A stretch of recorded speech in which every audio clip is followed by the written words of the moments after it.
कौशल विकास से संबंधित यहाँ हमारी एक प्रतिष्ठित संस्था का मैं अवलोकन करने आया हूँ, देखने आया हूँ, मिलने आया हूँ। छात्रों से मिलने का अवसर मिल रहा है। कई ट्रेड्स को यहाँ कवर होता है, लैंग्वेज ट्रेनिंग भी दी जाती है और जो स्किल इंडिया इंटरनेशनल सेंटर की स्थापना का जो प्रस्ताव बजट में जिसकी घोषणा की गई थी, उसमें से पहले चरण में बनारस को यहाँ रखा गया है। तो इसलिए हम चाहते हैं कि कैसे इसमें और विस्तार हो, क्या आवश्यकता है यहाँ और सुधार करने की, सबसे मिल के बातचीत करेंगे। और सर पूरे देश में कितने स्किल तैयार हो गए हैं अब तक? नहीं, आपका हज़ारों ट्रेड्स हैं जो कवर्ड होते हैं। एनसीवीटी हमारा रेगुलेटर है। लगभग अभी भी 3,500 के करीब कोर्सेज हैं जो उपलब्ध हैं और अलग अलग ग्रेड के हैं। NSQF national skill qualification framework के ग्रेडिंग के तहत अलग अलग कॉम्प्लेक्सिटी के साथ ट्रेड को मैप किया गया है। और पीएमकेवीवाई जो हमारी प्रमुख स्कीम है शॉर्ट टर्म ट्रेनिंग की, उसके अंतर्गत इनको लिया जाता है। आईटीआईज़ में एनएसक्यूएफ अलाइनमेंट है और हमारे जन शिक्षण संस्थान जो ग्रामीण क्षेत्र में कौशल विकास से संबंधित और एक जो होता है सिटीज़न डेवलपमेंट के लिए भी काम करते हैं, नेशनल प्रायोरिटीज़ पे काम करते हैं, राष्ट्र की प्राथमिकताओं को आगे रखते हुए। तो जन शिक्षण संस्थान भी एनएसक्यूएफ के साथ अलाइंड हैं। अभी बड़ी बात यह है कि आईटीआई स्कीम जो बजट में अनाउंस हुई थी उसको कैबिनेट ने मोहर लगाई। 60,000 करोड़ का निवेश होना है। इसमें राज्य सरकारों की बड़ी भूमिका है। इसमें उद्योग जगत को भी हमें साथ लाना है। जो एमएसएमई हैं, जो छोटे यूनिट्स जहाँ चलते हैं, जो परंपरागत उद्योग हैं, उनका ख्याल रखते हुए जो नई इंडस्ट्री के क्लस्टर आए हैं उनके साथ मैप करके और आईटीआई के गवर्नेंस, आईटीआई में इंस्ट्रक्टर्स बेहतर हों, अच्छी शिक्षा पद्धति हो, ढांचा भी सुधार हो, ताकि जो बाहर बच्चे वहाँ आईटीआई में आना चाहते हैं उनको लगना चाहिए कि हम एक अच्छे इंस्टीट्यूशन में पढ़ाई कर रहे हैं और आगे उनको एम्प्लॉयमेंट, उनकी मेंटरिंग, पूरी देखभाल इन संस्थाओं के माध्यम से हो। देश में 1000 ऐसे आईटीआईज़ को अपग्रेड करना है। हब एंड स्पोक मॉडल में इसको हम क्रियान्वित करेंगे। 200 हब होंगे, एक हब के साथ 4 आईटीआई को अटैच किया जाएगा।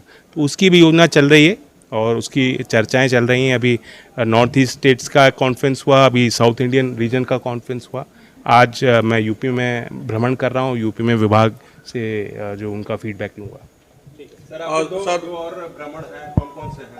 कल सोनभद्र में कुछ हम शुरुआत करने जा रहे हैं दूसरे मंत्रालयों के साथ।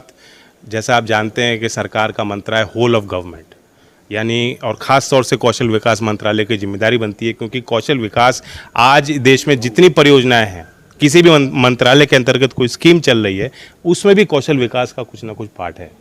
तो इसलिए हम कन्वर्जेंस को अपनाते हुए दूसरे विभागों के साथ, मंत्रालयों के साथ कार्यक्रम निर्धारित करते हैं। विमेन एंड चाइल्ड डेवलपमेंट और ट्राइबल मिनिस्ट्री के साथ साथ 2 हमने जो इनिशिएटिव लिए हैं, कल उसकी हम शुरुआत करेंगे। सर बिहार चुनाव में आपके दल की क्या भूमिका रहेगी सर? बिहार से देश की सत्ता रहती है। बिहार में जन जन पॉलिटिकल हैं, एक्टिव हैं, डेमोक्रेसी और डेमोक्रेटिक ट्रेडिशन से जुड़े हुए लोग हैं। तो हमारी पार्टी की यूनिट अभी वहाँ बनाएंगे, देखेंगे क्या पार्टी का फीडबैक रहता है। सर स्किल इंडिया से संबंधित आप आए हैं, बच्चों को ज़्यादातर प्लेसमेंट की ज़रूरत होती है, तो प्लेसमेंट में स्किल आपको लगता है कि मतलब अच्छी कंपनी बहुत संभावना है। यहाँ जो स्किल इंडिया इंटरनेशनल सेंटर में हम बैठे हैं, इसका एक ऑब्जेक्टिव है आउटवर्ड माइग्रेशन। और मिनिस्ट्री ऑफ एक्सटर्नल अफेयर्स के साथ, एनएसडीसी के साथ हमारे मंत्रालय ने बातचीत करके एक फार्मूला तैयार किया है कि जो आरएस होते हैं, जो सेंडिंग स्टाफिंग ऑर्गेनाइजेशंस होते हैं, जो विदेशों में बच्चों को नौकरी दिलवा सकते हैं, जिनके पास ओपनिंग आती हैं, जिनका विश्व में प्रेजेंस है, उनके साथ हम तालमेल हमें बनानी है। तो यहाँ भी एसआईआईसी में भी हम आरएस को यहाँ मोटिवेट करेंगे कि यहाँ जो बच्चे पढ़ रहे हैं उनको हम लैंग्वेज ट्रेनिंग भी दें। चाहे जैपनीज़ भाषा सीखना चाहते हैं उसकी भी हम यहाँ व्यवस्था करें।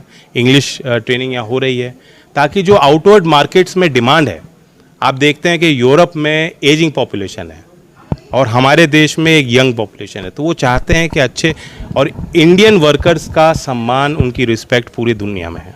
जो वर्क एथिक है, जो उनका स्किल लेवल है, उसका लोहा दुनिया ने माना है। तो इसलिए बनारस के भी यहाँ यूथ जो है, नौजवान, पूर्वांचल के जो नौजवान यहाँ प्रशिक्षित होंगे, उनकी कहीं भी दुनिया में नौकरी लग सकती है। सर बड़े कम शब्दों में स्किल क्यों जरूरी है सर छात्रों के लिए, क्योंकि अभी भी कंफ्यूजन है बहुत सारे युवाओं में। बिल्कुल है। असल में परंपरागत तौर पे बच्चों को बताया जाता है कि आप स्कूल पूरा करो, उसके बाद आप जो है और कुछ नहीं है तो चलो कॉलेज कर लो, और मौका नहीं मिल रहा चलो आईटीआई कर लो।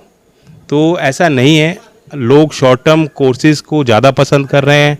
इंडस्ट्री बहुत तेज़ी से बदल रही है, इंडस्ट्री की रिक्वायरमेंट कुछ और हैं, और हमारे जो परंपरागत शिक्षा की व्यवस्था है उससे हम कुछ और बच्चों को सिखाते आए हैं, उसमें भी व्यापक तौर पे परिवर्तन हो रहा है। राष्ट्रीय शिक्षा नीति ने कौशल और शिक्षा को दोनों को साथ में जोड़ा है। ये दोनों एक अंग हैं, इनको अलग नहीं देखना चाहिए। और हाल में ही हम 15 तारीख को भी एआई के क्षेत्र में फ्यूचर स्किल्स में एक बड़ा कदम उठाने जा रहे हैं। स्किलिंग फॉर एआई रेडीनेस का कार्यक्रम 6ठी कक्षा से 12वीं कक्षा में स्कूल जाते बच्चों को मौका देंगे कि आर्टिफिशियल इंटेलिजेंस को समझें और प्रशिक्षित हों।